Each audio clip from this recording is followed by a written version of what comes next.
और ये उसी रावण शाखा से चला आ रहा है। कौन सी शाखा से? इसका नाम था रावण रतन सिंह। कौन सा सिंह? इस रावण रतन सिंह का विवाह हो जाता है किसके साथ में? पद्मिनी के साथ में। किसके साथ में?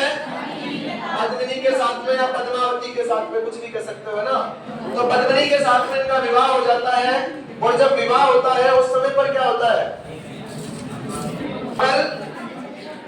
रतन सिंह पद्मिनी से शादी हो जाती है।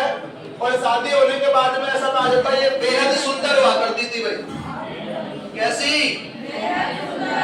बेहद सुंदर हुआ करती। और बेहद सुंदर होने के बाद में क्या होता है? शादी होती है। और शादी होने के बाद में मुंह दिखाई की रस्म चलती है। उस मुंह दिखाई की रस्म में राजा दान दिया करता था। क्या करता था? राजा दान दिया करता था। तो बहुत लंबी लाइन लग जाया करती थी देखने वालों की। तो इस लंबी लाइन में एक मेवाड़ में एक तांत्रिक हुआ करता था, सुंदर भी था। कौन? उसका नाम था क्या? राघव चेतन। कौन? राघव चेतन एक तांत्रिक हुआ करता था, एक सैतान था, एक पंडित था। तो ये इनके दरबार में रहता था। ये दरबार में रहता था। ये भी लाइन में खड़ा होगा, भाई मैंने बहुत सुना है कि सुंदर है, रानी सुंदर है, तो मैं भी देख के आऊं। तो ये भी लाइन में खड़ा हो जाता है। और जैसे ही सब दुनिया आई, थोड़ा सा मुंह देखा और चलती गई। दोनों बैठे हुए थे, राजा और रानी, प्रजा के लिए मुंह दिखाई की रस्म चल रही थी। जब राजा राघव चेतन आया तो जो चीजें पहले कानों से सुन रखी थी वो चीजें सामने देखने को मिली, तो वो खो गया कहीं ख्यालों में। देखता ही रहा किसको? पद्मिनी को। पास में रतन सिंह ने आवाज लगाई, राघव। राघव को ध्यान ही नहीं है रतन सिंह जी क्या कह रहे हैं। वो देखता रहा किसको? पद्मिनी को देखता रहा, उसकी सुंदरता को देखता रहा कि वाकई कितनी सुंदर है वो है। जब दो तीन बार आवाज लगा दी कि राघव राघव, ध्यान ही नहीं है। ध्यान नहीं था। जैसे ही उसको ध्यान आया कि हाँ चलो भाई बहुत टाइम हो गया, 5 मिनट हो गए। जैसे वो वहां से निकल गए, रतन सिंह के मन में कीड़ा आ गया कि यार ये तो ना तांत्रिक है। और इसकी नजर लगी इसको, किसको? पद्मिनी को। हो सकता है ये इस पर कोई जादू टोना कर ले और पद्मिनी को अपनी ओर मोहित कर ले। समस्या हो सकती है। इसने सोचा कि इस राघव चेतन का तो क्या करना पड़ेगा? इलाज करना पड़ेगा।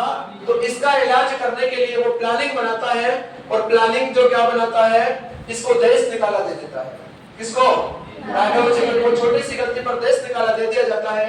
देश निकाला देने के बाद में राघव चेतन कहता है कि रतन सिंह मैं देख लूंगा तुझको। रतन सिंह ने कहा कि देख लेना, चल तेरा काम कर। राघव चेतन के तुरंत दिमाग में आइडिया आया कि यार एक अलाउद्दीन खिलजी है, वो संघी प्रवृत्ति का व्यक्ति है। थोड़ा बहुत दिन पहले वो रणथंभौर पर भी आक्रमण करके गया था।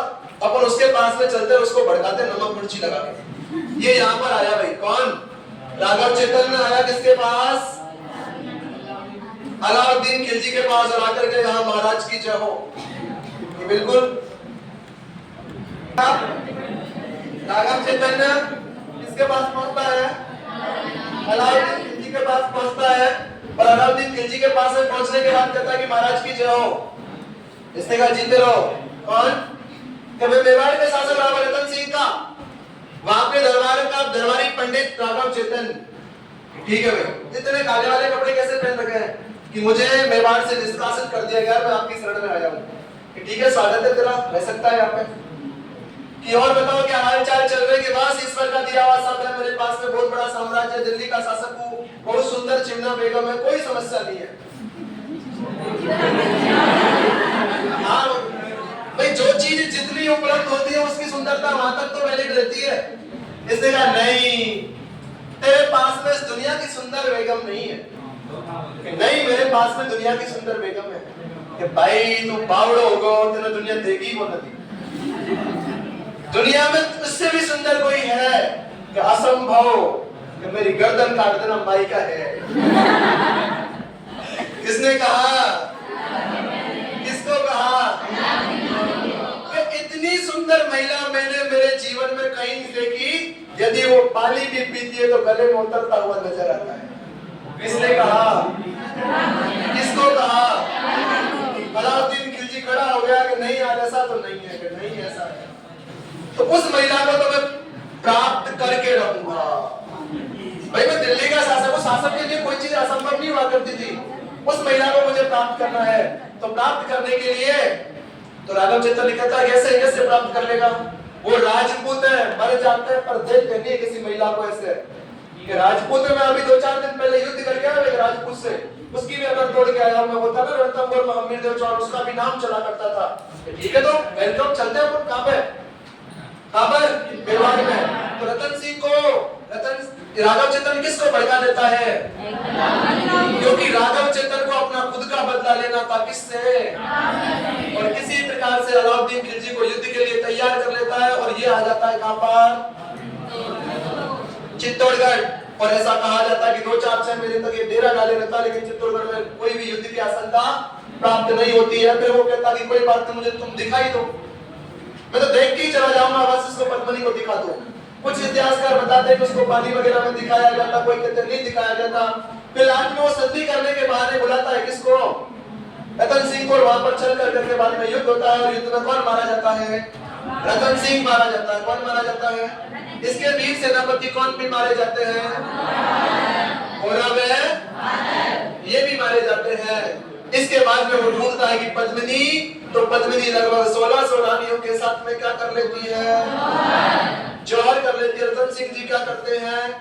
केसरिया करते हैं। तो इसका मतलब उसके ख्वाब कैसे रह गए? अधूरे रह गए। किसके?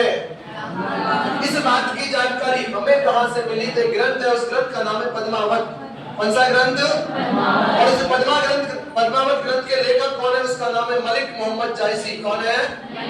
मलिक मोहम्मद जायसी। और मलिक मोहम्मद जायसी ने ग्रंथ लिखा, उस ग्रंथ का क्या नाम है?